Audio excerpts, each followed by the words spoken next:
Hi class, welcome to Business 20 Introduction to Business. In today's lecture, we'll be going over pricing strategy.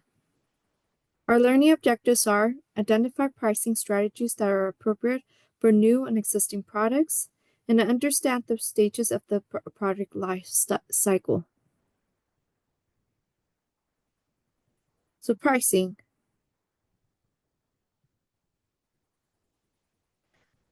Developing an effective pricing strategy is crucial for business success. Business must carefully consider factors like the target market, competitors, and costs to determine the optimal pricing structure. So what exactly is pricing? According to the International Monetary Fund, a price is the amount of money that a buyer gives to a seller in exchange for a good or service. At times, prices must go through a trial and error period, which means that it's either too high and may cause people not to purchase it, or the price is too low, which may not get you profit. What are the pricing objectives? So the first one is to generate a profit. Which places an emphasis on the finances of the product and the business. A business profit is the money left after all costs are covered.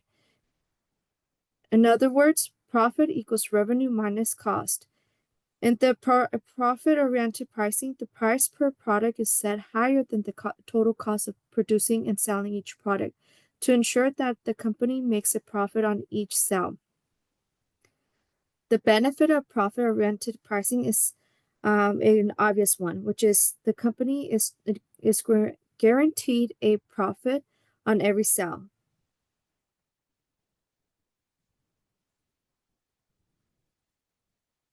Competitive advantage, or also competitor-oriented pricing, which sometimes prices are set almost completely according to competitor prices. A company simply copies the competitor's pricing strategy or seeks to use price as one of the features that differentiates the product. That could mean either pricing the product higher than competitive products to include that the firm believes it to provide greater value, or lower than competitive product in order to be a low price solution.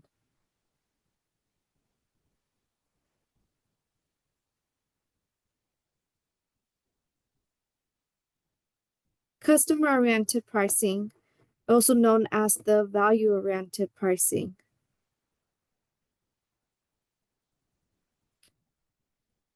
Value-oriented pricing, also known as the customer-oriented pricing, gives the certainty of the customer and a marketing orientation, and this is marketing.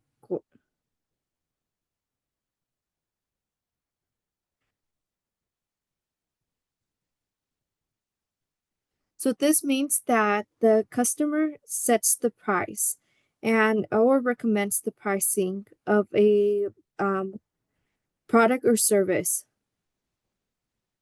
So the customer-oriented pricing looks at the full price minus the value equation and establishes the price that balances the value. The company seeks to change the highest, the company seeks to charge the highest price that surpasses the value received by customers.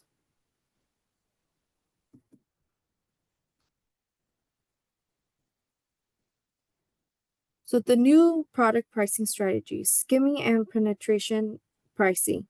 Skimming pricing is generate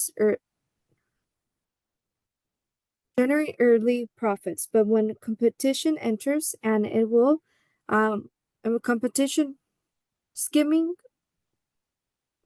pricing generates early profits, but when competitors enter,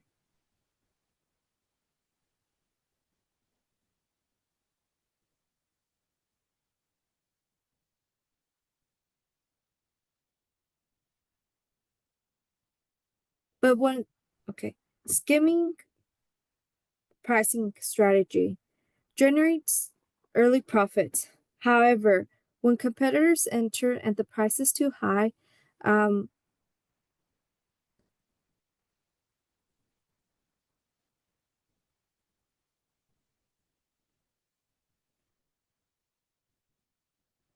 skimming pricing strategy generates early profits.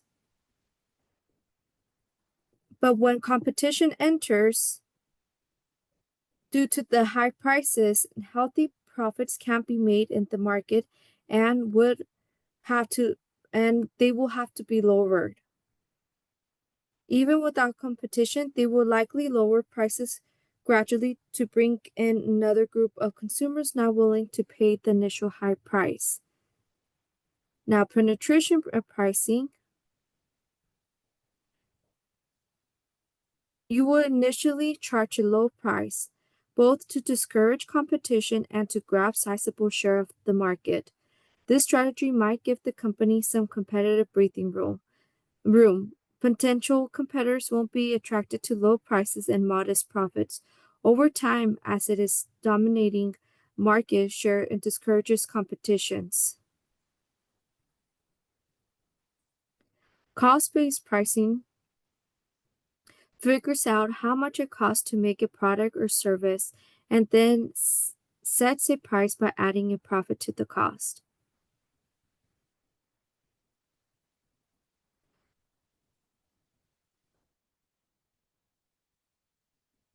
Demand-based pricing is how much people are willing to pay for a product or service.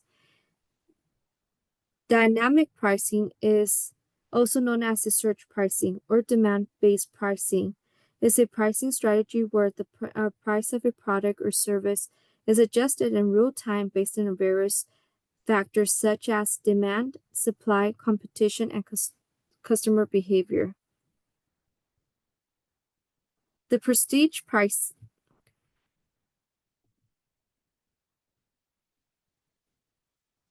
Continue on with pricing strategies. The prestige pricing sets prices artificially high to foster the impression that they're offering a high quality product.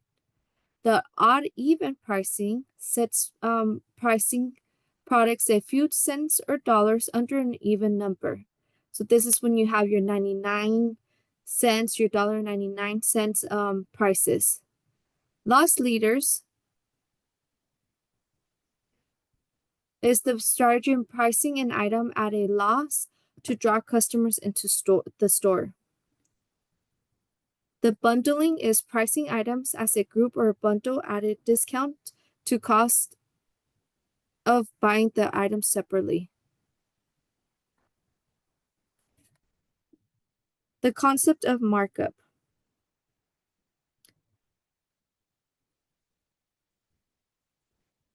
Pricing strategy aims at profitability. Selling items or services below cost is unsustainable for any business. The markup represents the additional amount added to the cost of a product to cover the indirect cost and generate profit. The markup calculation is markup can be expressed as a fixed amount or as a percentage of the original cost. An example of this is the markup percentage is 50%, which is 20 cents markup divided by 40 cents original cost. How to apply this, where a markup is commonly discussed in retail scenarios, it applies to any situation where an intermediately resells a product connecting to the producer to the end consumer. So the markup equation is markup equals selling price minus cost.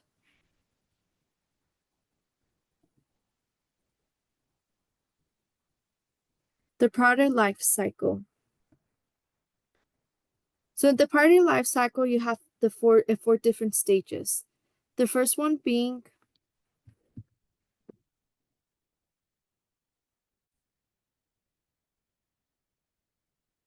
the product life cycle. The product life cycle is a product cycle that which is the time that takes from when a product is introduced to the market until it is no longer available for purchase. So the product life cycle, there's four stages: the introduction stage, the growth stage, the maturity stage, and the decline stage. So let's look into the introduction stage. This is when people are unaware of the product or service and it is first introduced.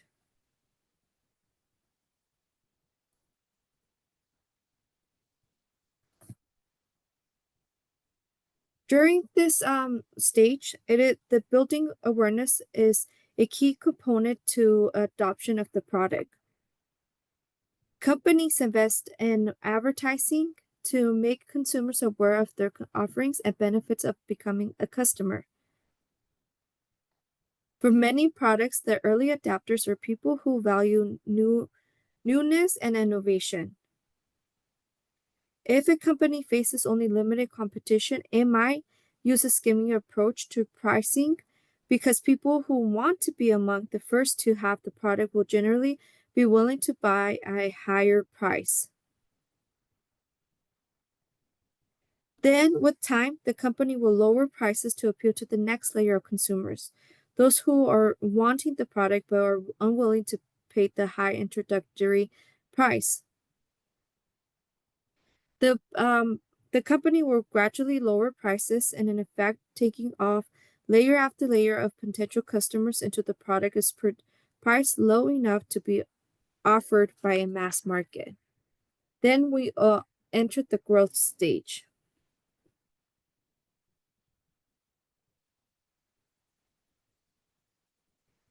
So in this stage, a successful products will enter a stage of rapid customer adaptation, which is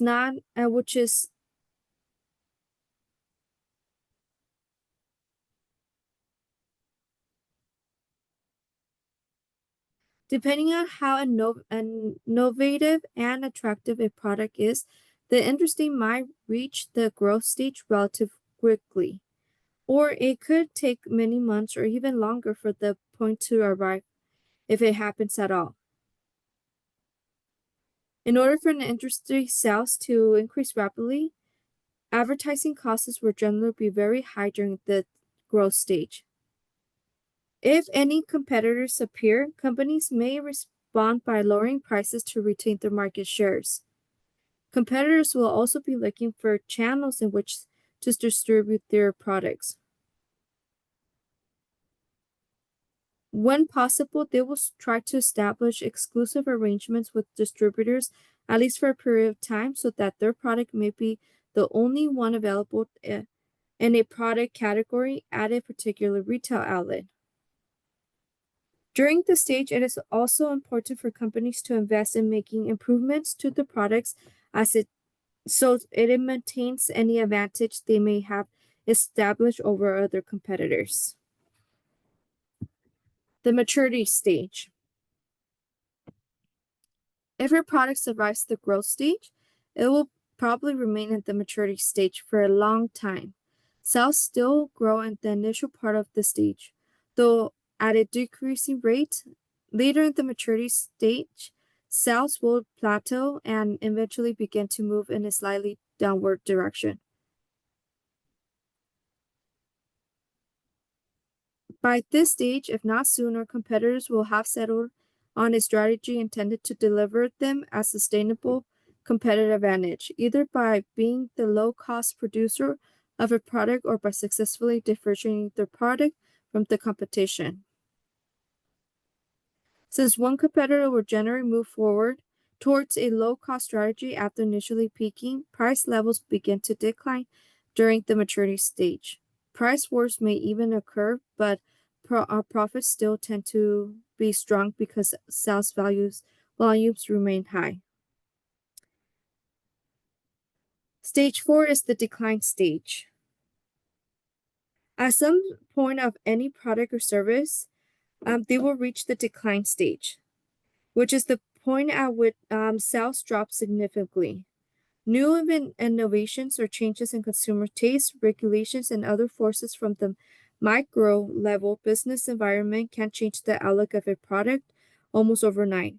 Products with a very short life cycle are also known as fades.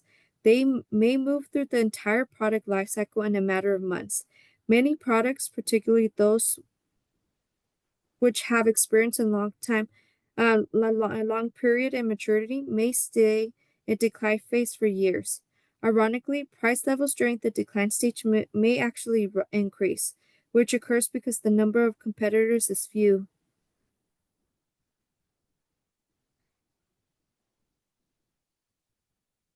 New product development is usually very limited unless a company believes that innovation can restart growth in the category.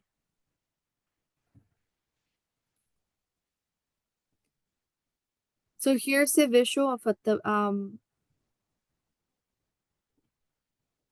here is a visual of the product life cycle. As you could see in the introduction stage, there's not many sales going on. As you enter the growth stage, the sales are starting to increase. Your highest point is during the maturity stage. And then in the decline stage, we start seeing sales and profits going down. Okay, that's all for today's lecture. Thank you so much for watching.